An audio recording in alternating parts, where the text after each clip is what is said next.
Hoje vamos mergulhar na história bíblica de Ismael, o filho primogênito de Abraão com a sua serva egípcia Agar.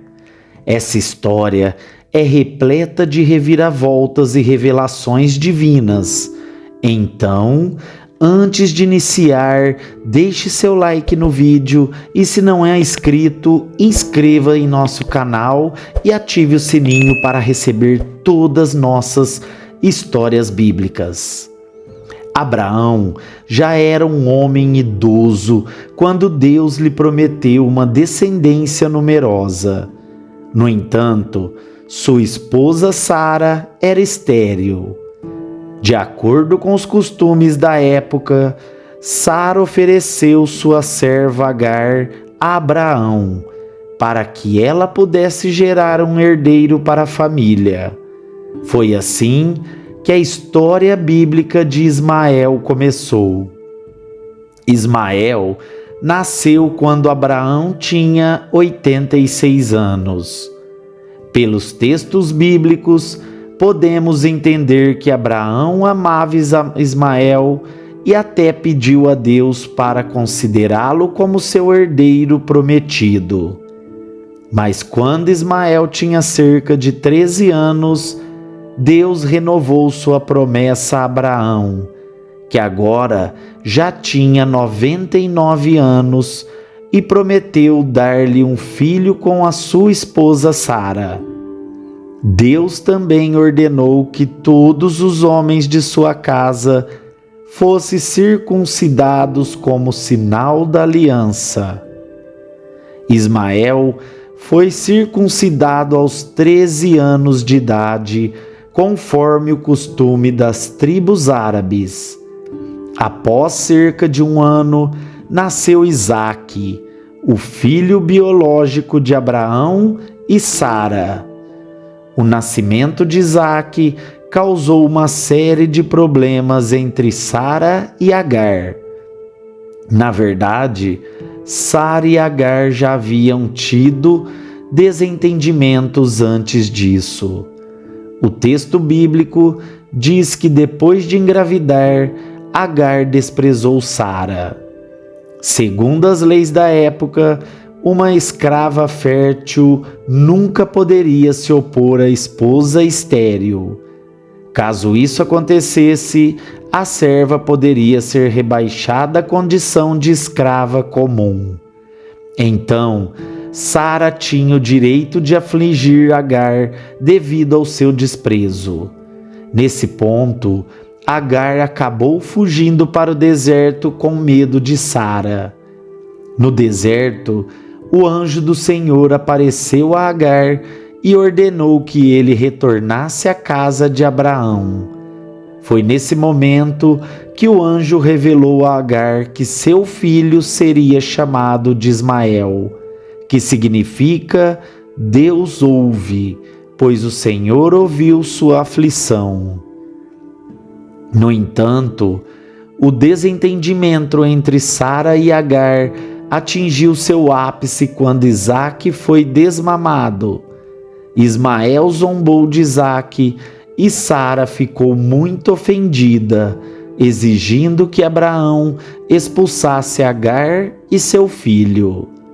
Esse pedido de Sara contrariava os costumes da época, pois Ismael era considerado o filho legítimo tanto de Abraão quanto de Sara.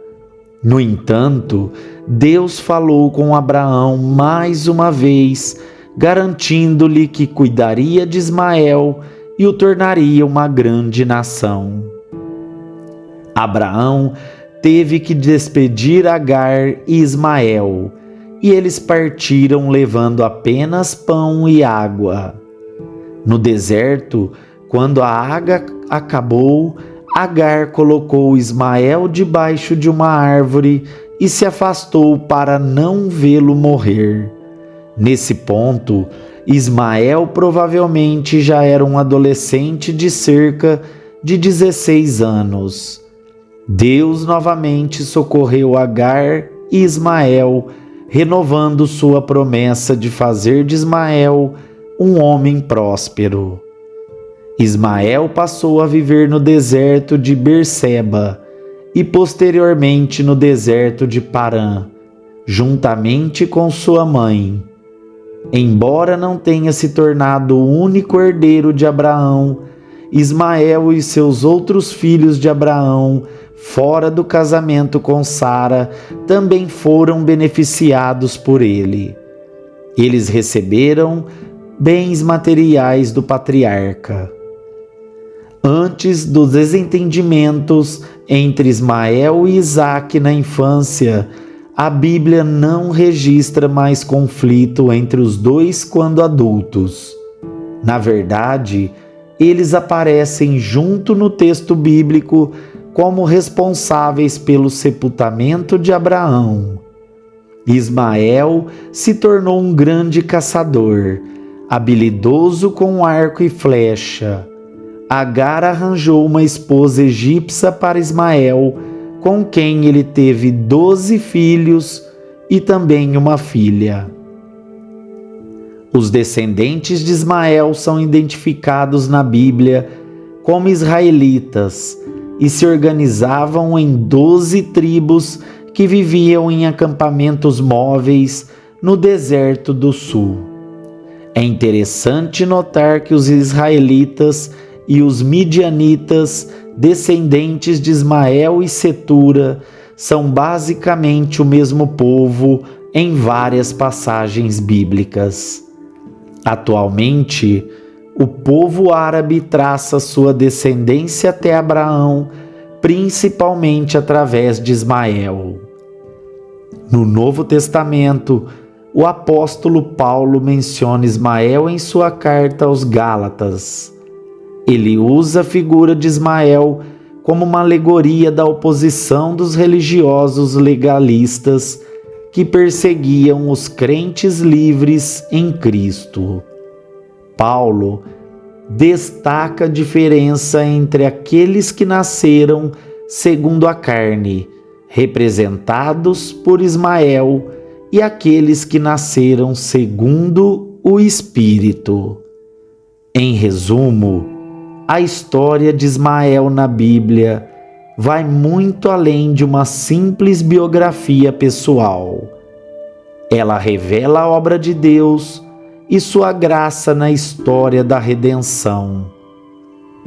Embora não tenha sido o filho prometido, Deus cuidou de Ismael, o nomeou e o abençoou com uma grande descendência.